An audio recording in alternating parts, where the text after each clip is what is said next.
Assalamualaikum warahmatullahi wabarakatuh. Bismillahirrahmanirrahim. Alhamdulillahi rabbil alamin. Wassalatu wassalamu ala asyrafil anbiya'i wal mursalin sayyidina maulana Muhammadin wa ala alihi wa ashabihi wa ummatihi ila yaumiddin. Amma ba'du, faqalu subhanaka la ilma lana illa ma 'allamtana innaka antal alimul hakim. Wa qala rabbi shrah li sadri wa yassir li amri wahlul 'uqdatam min lisani yafqahu qawli.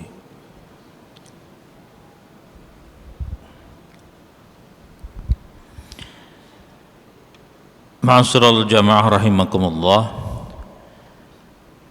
Syukur alhamdulillah kembali kita dapat bertemu muka, bertatap wajah, bersilaturahim, berinteraksi untuk melanjutkan kajian tafsir hadis. Mudah-mudahan Allah senantiasa memberikan keberkahan, memberikan kesuksesan dalam hidup kita, dan tentu saja semua yang kita lakukan kajian ini mendapat ridha dan keberkahan dari Allah Subhanahu wa taala. Salawat dan salam semoga tercurah kehadiran junjungan alam Nabi kita Nabi Muhammad sallallahu alaihi wasallam serta keluarganya, sahabatnya dan semua pengikutnya termasuk kita dan umat Nabi Muhammad sallallahu alaihi wasallam hingga akhir zaman. Ma'asyiral jamaah rahimakumullah, mengawali kajian malam hari ini sebagaimana biasa, mari kita sama-sama baca suratul Fatihah. Kita niatkan yang pertama, tentu mudah-mudahan Allah senantiasa memberikan perlindungan, keberkahan dan kesuksesan dalam hidup kita, baik di dunia maupun di akhirat. Dan yang kedua, Fatihah itu kita niatkan jika ada saudara-saudara kita yang mungkin sedang sakit, mudah-mudahan Allah senantiasa mengangkat penyakitnya dan kemudian memelihara dan mengembalikan kesehatannya sampai dengan seperti sedia kala. Dan ketiga, niatin Fatihah ini jika ada saudara-saudara kita yang barangkali pada hari ini bertugas di lapangan, mudah-mudahan Allah senantiasa memberikan perlindungan, memberikan kemudahan dalam melaksanakan tugas-tugasnya, dan mudah-mudahan Allah memberikan kesuksesan. Ala hadhihi niyyah wa ala kulli niyatin shadihah ila hadratin nabi sallallahu alaihi wasallam. Al-Fatihah. A'udzu billahi minasyaitonir rajim. Bismillahirrahmanirrahim. Alhamdulillahi rabbil alamin arrahmanir rahim maliki yaumiddin. Iyyaka na'budu wa iyyaka nasta'in ihdinas siratal mustaqim siratal ladzina an'amta 'alaihim ghairil maghdubi 'alaihim waladdallin. Ma'asyiral jamaah rahimakumullah. Pertemuan yang lalu kita membahas di sekitar bagaimana jelas di dalam berbagai pembicaraan sebagaimana Rasulullah sallallahu alaihi wasallam jika memerlukan pengulangan maka beliau akan mengulanginya ketika menyampaikan persoalan-persoalan itu, baik itu informasi maupun pelajaran kepada masyarakat, kepada umat, kepada sahabat-sahabatnya, sampai mengulangnya 3 kali. Bahkan ketika salam pun demikian, hanya untuk salam 3 kali itu ada beberapa yang menafsirkan bahwa boleh jadi itu salam yang diulang karena orang tidak dengar, tapi bisa jadi juga salam 3 kali itu adalah salam pertama, salam ketika sampai di satu tempat itu, artinya mungkin mau menyampaikan sesuatu. Lalu salam yang kedua adalah salam sebagai penghormatan begitu, dan salam yang ketiga adalah salam pamit kepada masyarakat atau umat yang ada di sekitar itu. Nah, sekarang ini bab kita adalah al-wa'd. Jadi berkait dengan mau'idhah. Mau'idhah itu semacam, kalau sekarang itu lebih senang orang menerjemahkannya dengan tausiyah gitu ya, memberi wasiat. Kalau mau'idhah itu kan ajakan terhadap kebaikan, dakwah gitu. Salah satu bentuknya ya mau'idhah itu yang memang teks Al-Quran menyebutkan menyebutkan juga demikian. Karena itu diawali di bab ini dengan firman Allah Subhanahu wa taala dalam surat An-Nahl ayat 125. Bismillahirrahmanirrahim. Ud'u ila sabili rabbika bil hikmati wal mau'izatil hasanati wajadilhum billati hiya ahsan. Ud'u, ajaklah. Jadi yang dari kata ini juga diambil dakwatan, itu dakwah gitu ya, mengajak. Ila sabili rabbika, terhadap jalan Tuhanmu, jalan Allah ya, agama Islam, bil hikmah, dengan hikmah. Hikmah ini banyak maknanya, tetapi menurut para ulama penggabungan antara kemampuan intelektual dengan kebijakan. Kalau bahasa kita itu dibedakan antara kebijakan dengan kebijaksanaan.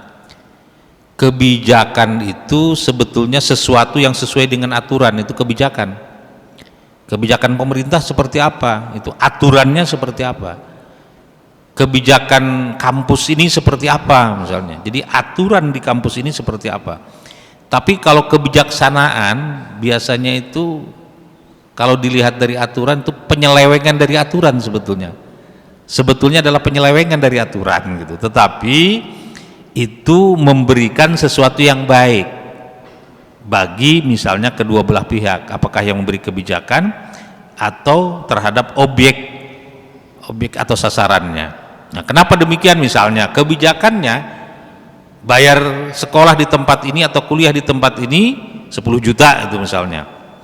Lalu ada orang, Pak, saya boleh nggak minta kebijaksanaan Bapak? Gimana maksudnya? Ya 10 jutanya saya nggak tolak karena ini aturan, tapi saya mintanya dicicil, walaupun aturannya di sini harus sekaligus. Jadi kebijaksanaan dalam konteks ini sebetulnya pelanggaran terhadap aturan. Tapi pelanggaran terhadap aturan seperti ini dimungkinkan dalam kehidupan itu dan tidak memberi dampak negatif, kecuali sesuatu yang sudah mutlak. Begitu kebijakannya A, mutlak, kalau enggak ya selesai gitu ya. Tapi biasanya untuk wilayah-wilayah tertentu, untuk konten tertentu, itu kebijaksanaan itu meskipun secara substansi melanggar aturan, tetapi dianggap memberikan jalan keluar gitu. Itu ada semacam rukhsahnya di dalam agama. Itu sebetulnya kebijaksanaan itu lebih pada rukhsah, keringanan. Wajib sholat zuhur 4 rakaat, tapi ketika dalam perjalanan itu bisa 2 rakaat. Itu kebijaksanaan, rukhsah dari Allah, itu kebijaksanaan itu. Bahkan dalam situasi perang, sholat yang tadi 4 rakaat itu, yang dalam perjalanan menjadi 2 rakaat, dalam situasi perang jamaah 1 rakaat, setelah 1 rakaat keluar berada pada barisan lagi, seperti itu. Al-Quran atau agama memberikan tuntutan. Dengan istilah fikihnya sholatul khauf, tapi di Al-Quran di surah An-Nisa ayat 110 itu memang diatur seperti begitu. Nah, itulah yang kalau dalam kehidupan sehari-hari kita melihat ini adalah kebijaksanaan dari yang maha bijaksana, Allah Subhanahu wa taala. Dan atas dasar itu kita juga biasanya meminta kepada pimpinan, Pak, kebijaksanaannya dong, saya besok minta izin, nah, harusnya saya bertugas. Nah, itu. Dalam konteks ini al-hikmah itu salah satunya mengandung makna kebijaksanaan seperti itu. Misalnya ketika Wali Songo menyampaikan dakwah di kalangan ya orang Hindu, kan dulu orang Hindu itu sangat menghormati, memuliakan, bahkan mengkeramatkan atau mensucikan binatang yang namanya sapi. Sehingga meskipun sesuatu yang benar adalah ketika hewan kurban disembelih, di kita itu yang paling pokok dan di dalam beberapa teks itu adalah sapi, tapi para ulama terutama Wali Songo tidak menyebutkan sapi, jadi menyebutkannya kerbau, ya kerbau untuk kurban. Bayangkan kalau itu sapi untuk hewan kurban, mungkin pada saat itu yang terjadi bukan masuk Islam, berantem pasti, bunuh-bunuhan pasti. Disitulah apa yang disebut al-hikmah yang kita maknai sebagai kebijaksanaan itu muncul. Itu meskipun tadi saya katakan meskipun secara substantif bahwa kebijaksanaan itu adalah pelanggaran dalam tanda petik terhadap aturan yang jelas itu. Gitu. Tapi di dalam teks-teks Al-Quran, hadis, ya terutama para ulama fikih menyebut itu rukhsah, itu keringanan gitu.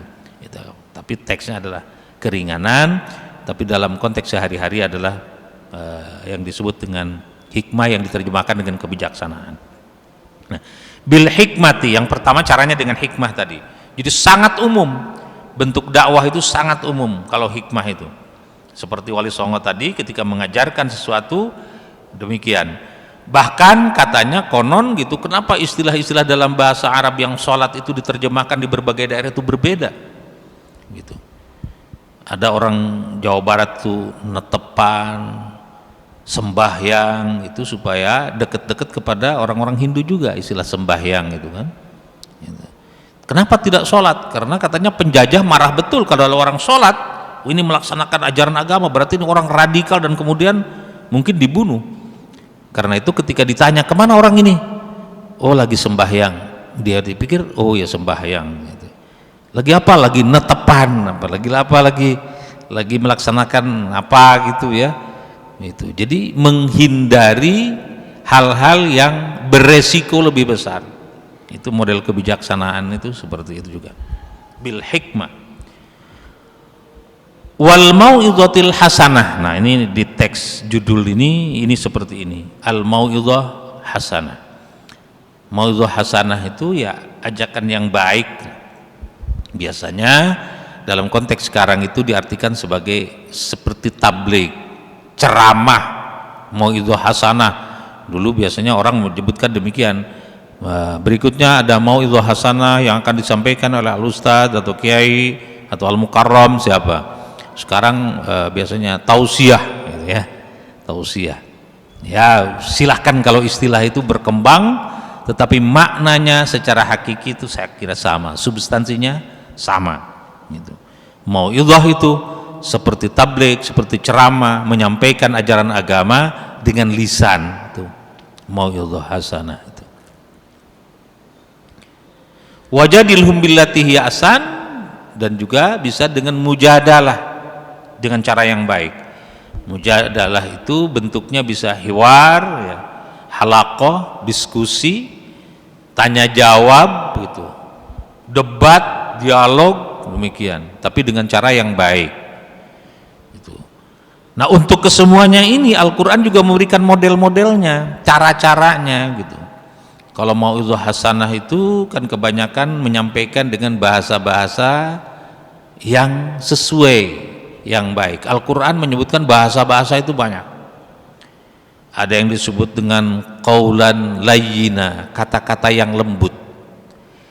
Itu Allah ketika memerintahkan Nabi Musa dan Nabi Harun, idhaba ila fir'auna, engkau berdua pergi wahai Musa dan Harun, ila fir'auna, menghadap Fir'aun, innahu tagha, Fir'aun itu sudah melampaui batas. Orang sekarang sudah mengatakan itu sudah togut gitu ya, tagha, melampaui batas.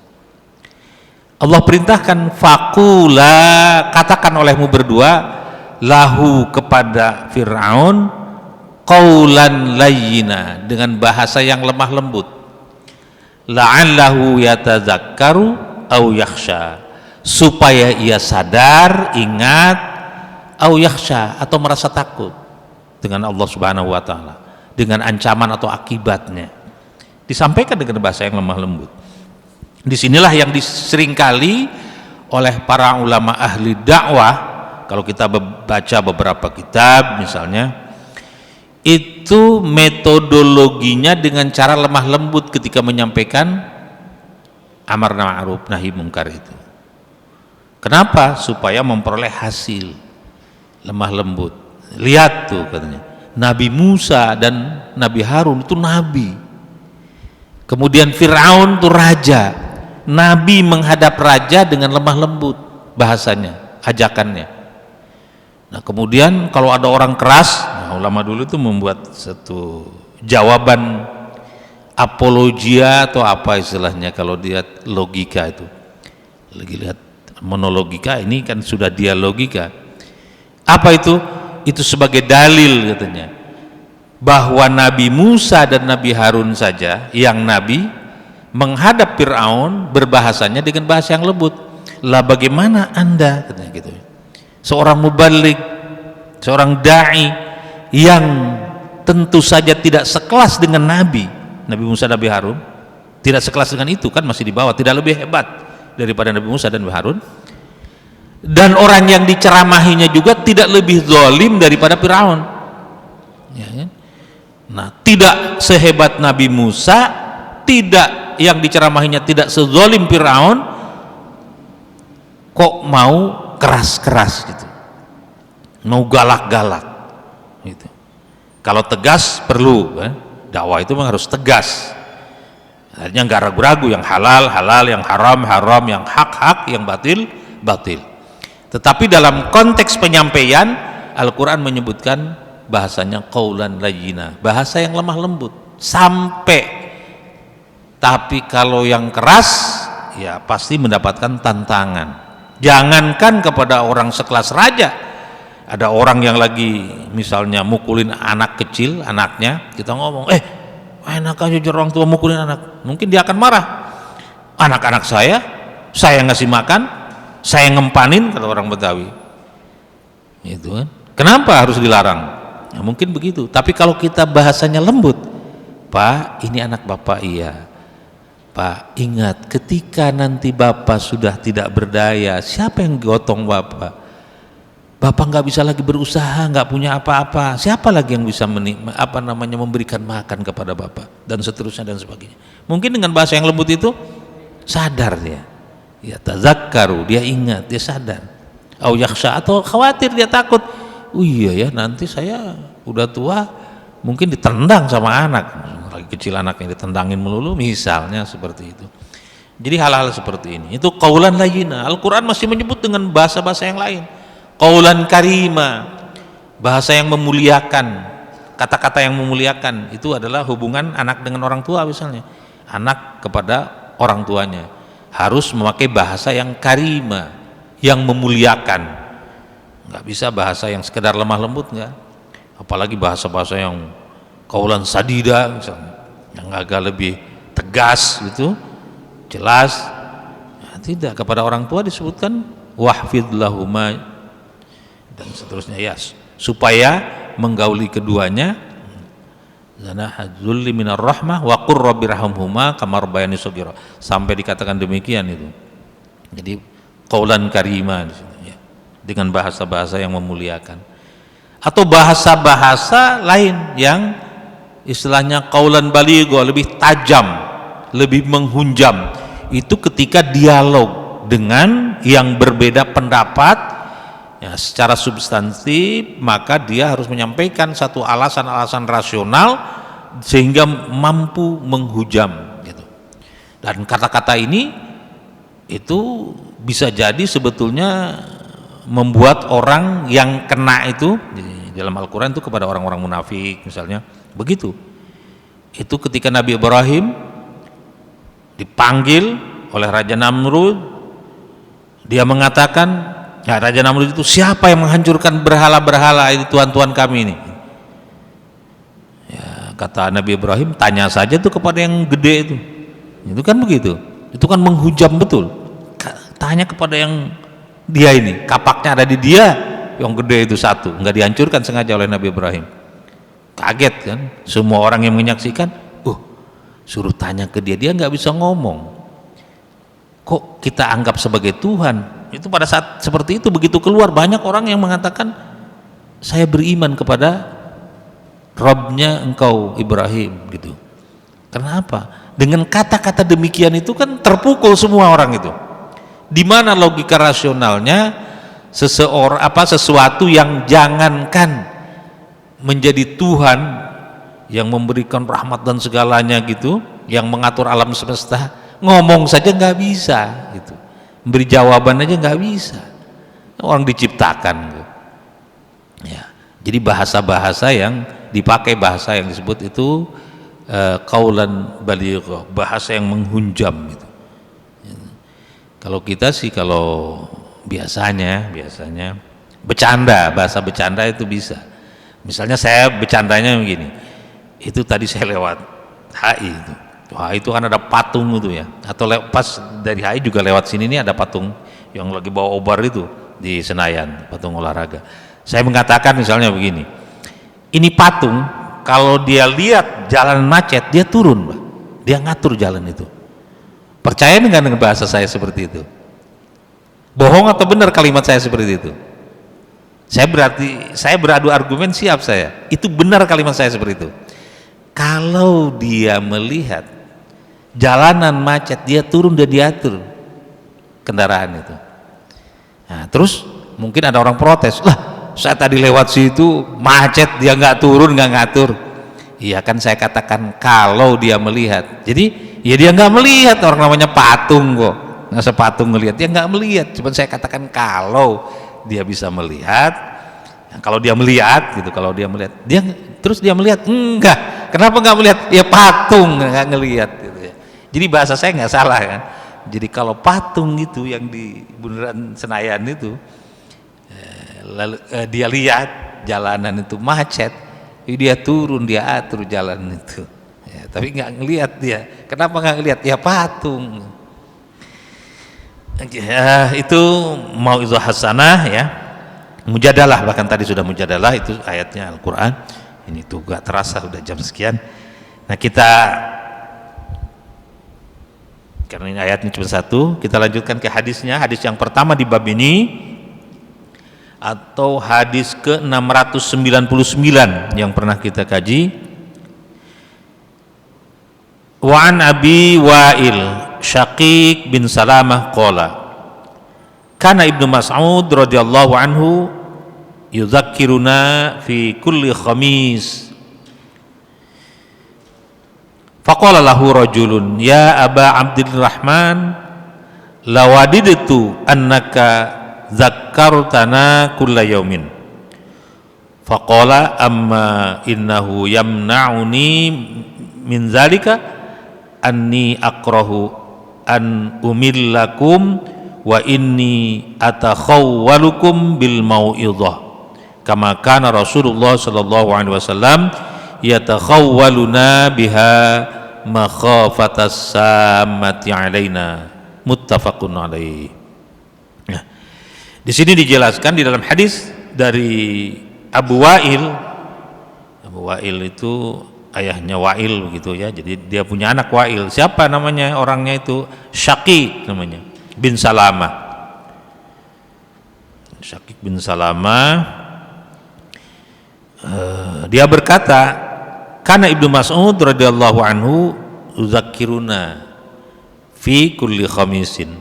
Adalah Ibnu Mas'ud radhiyallahu an yuzakkiruna, memberi peringatan, memberi pelajaran kepada kami itu fi kulli khamisin, pada setiap hari Kamis, malam Kamis kali ya, sama dengan kita sekarang ini malam Kamis gitu ya, Khamis. Faqala lahu rajulun, nah seseorang itu ngomong kepada Ibnu Mas'ud yang memberi pelajaran itu, yang menyampaikan ta'lim itu, yang menyampaikan kajian, ya Aba Abdurrahman, wahai Abu Abdurrahman, karena Ibnu Mas'ud itu punya anak namanya Abdurrahman. Ibnu Mas'ud sendiri namanya Abdullah bin Mas'ud. Orang-orang Arab itu lebih terhormat kalau penyebutannya tidak namanya langsung ya, biasanya kunyah itu. Kunyah itu ya sebutan populernya gitu, itu dinisbatan kepada anak, bapaknya si A gitu ya. Biasanya kalau di kita ibu-ibu itu ada terjadi begitu ketika masuk TK, ngantarkan anaknya, anak TK-nya itu siapa misalnya, sebutlah Budi namanya, nanti ibunya disebut Mamah Budi gitu ya biasanya. Nah, jadi di Arab itu seperti begitulah kurang lebih sebenarnya. Jadi Ibnu Mas'ud itu Abdullah bin Mas'ud. Nah, di sini ada seseorang bertanya kepada Abu Abdurrahman ini, kepada Ibnu Mas'ud, lawaditu annaka zakartana kulla yaumin. Saya cuma senang kalau saja engkau gitu memberi pelajaran kepada kami, menasehati kami, memberi peringatan kepada kami, mengajari kami kulla yaumin, setiap hari. Jadi Ibnu Mas'ud, jangan tiap minggu lah, tiap hari lah, katanya gitu. Nah, kemudian apa jawaban Ibnu Mas'ud? Ya, menyampaikan, amma faqala, dia memberikan jawaban, amma innahu yamna'uni min dzalika anni akrahu an umillakum wa inni atakhawwalukum bil mau'izah. Jadi sesungguhnya ada yang menghalangi saya untuk menyampaikan ini setiap hari. Apa itu? Supaya diatur jadwalnya dan supaya orang tidak bosan gitu. Jadi untuk taklim memang berbeda untuk pelajaran yang harus dikejar setiap hari ya, karena itu mengejar target-target tertentu. Tetapi kalau mau mau'izah hasanah, pelajaran-pelajaran ta'lim itu di sini disebutkan jauh lebih baik kalau itu waktunya tidak terlalu sering. Kenapa? Supaya tidak bosan. Di hadis yang pernah kita kaji, bosan itu membuat yang bersangkutan juga berdosa, dan orang-orang yang mengajarkannya sampai orang itu bosan juga berdosa, membuat orang lain bosan itu. Dan yang diajari juga atau yang diberi tausiah juga, kalau sampai bosan dia juga berdosa gitu.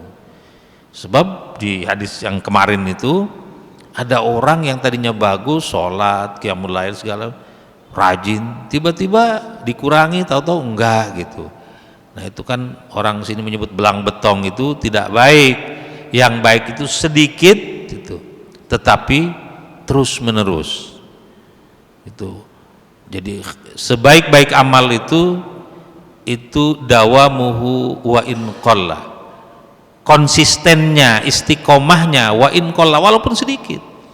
Misalnya malam-malam qiyamul lailnya ya sudah 2 rakaat saja, sama witirnya 1 rakaat, 3 rakaat, tapi terus menerus begitu konsisten, lebih baik daripada hari ini lagi semangat nih, 8 rakaat tambah witir 3 rakaat tambah sholat macam-macam lagi, besoknya malas gitu. Nah itu tidak baik.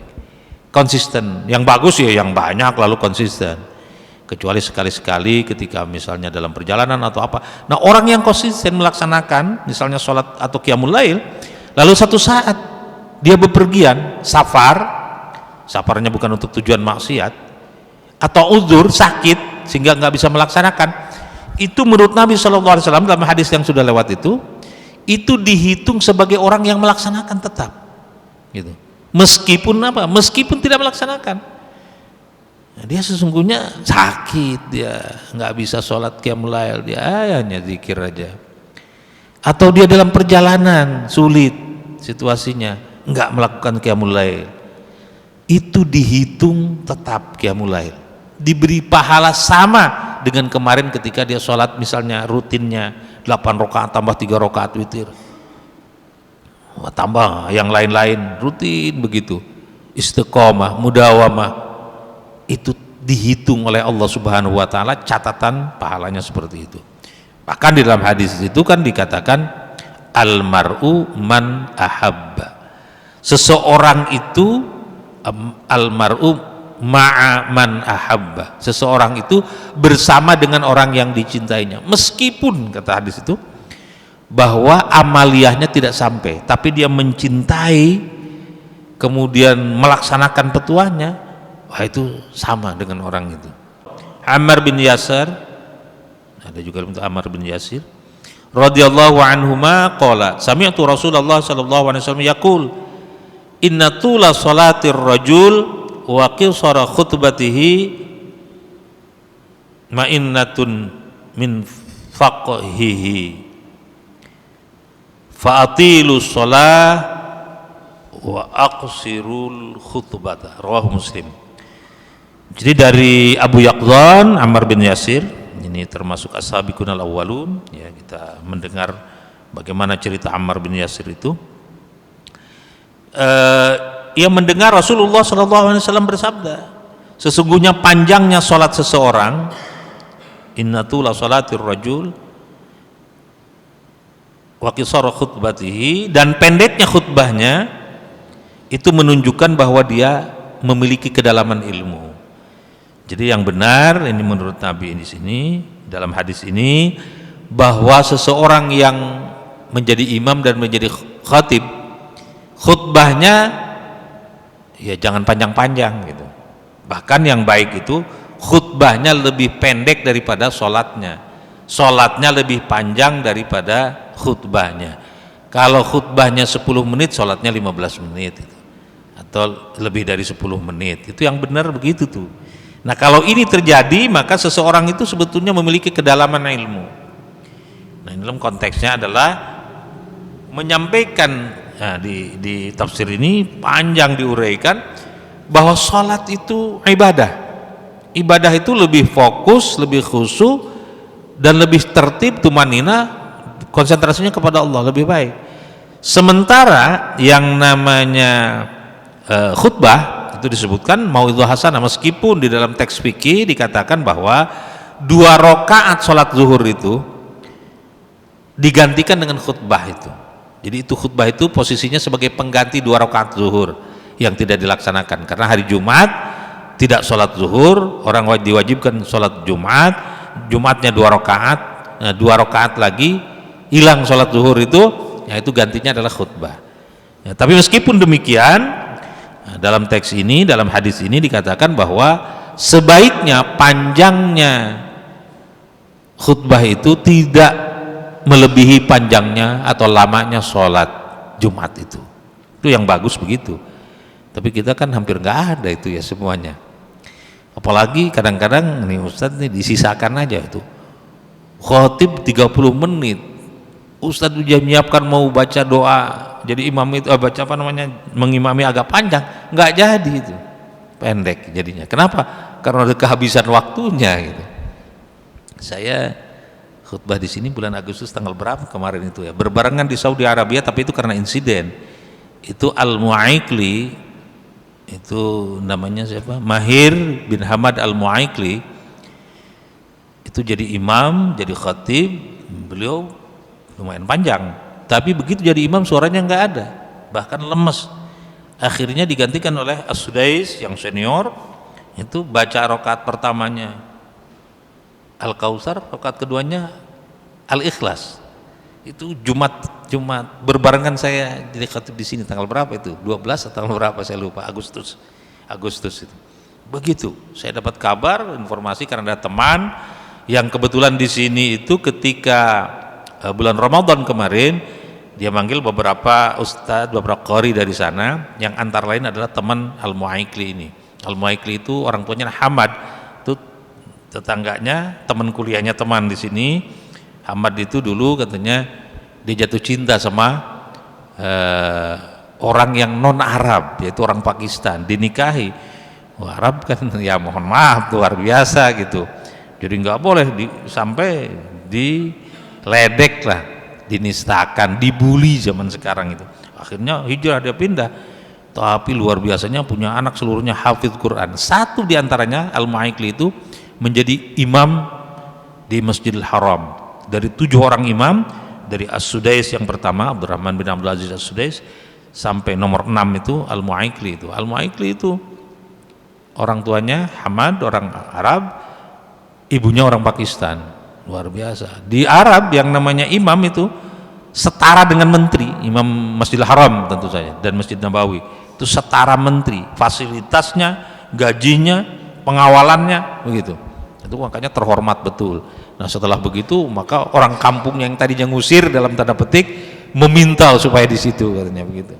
Nah ini dapat cerita dari kawan yang kebetulan waktu kuliah di mana itu Jeddah dan kemudian S2-nya di Ummul Qura, maka itu bersama-sama dengan yang bersangkutan. Nah, jadi sholat Jumat itu dalam teks hadis ini harusnya sih lebih panjang daripada khutbahnya. Ini kalau imam dan juga khatib. Wal imamu yakhtubu, kalau imamnya jadi khatib. Nah, sekarang kan dianggap profesional tuh, imam tersendiri, khatib tersendiri sekarang ini. Karena banyak yang khatib tapi nggak bisa jadi imam. Bukan kurang bisa ya, kurang fasih barangkali. Atau imam memang orang yang sudah biasa jadi imam gitu, yang memadai segala-galanya.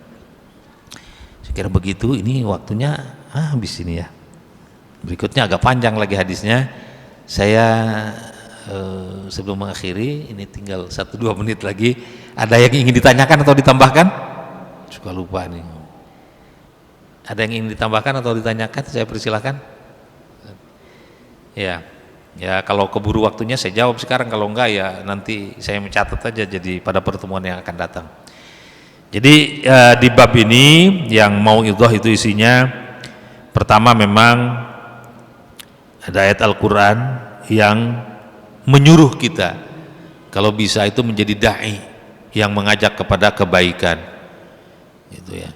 Jadi dakwah itu pengertiannya mengajak kepada kebaikan dan mencegah kepada kemungkaran, itu yang paling pokok. Tapi dalam konteks kehidupan itu tidak sekedar itu, dari teks Al-Quran kita juga harus melindungi gitu.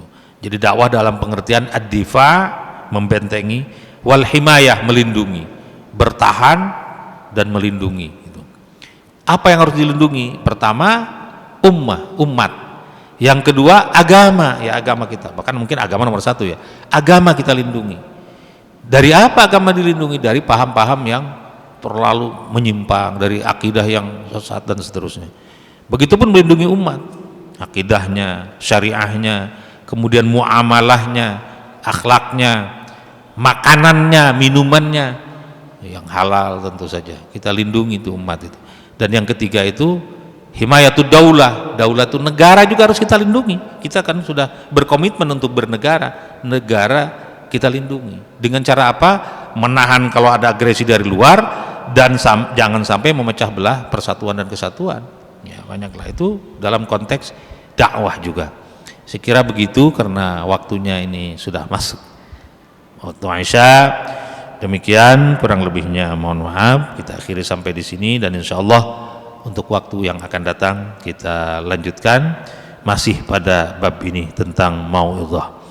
Demikian, wa'afu minkum. Assalamualaikum warahmatullahi wabarakatuh.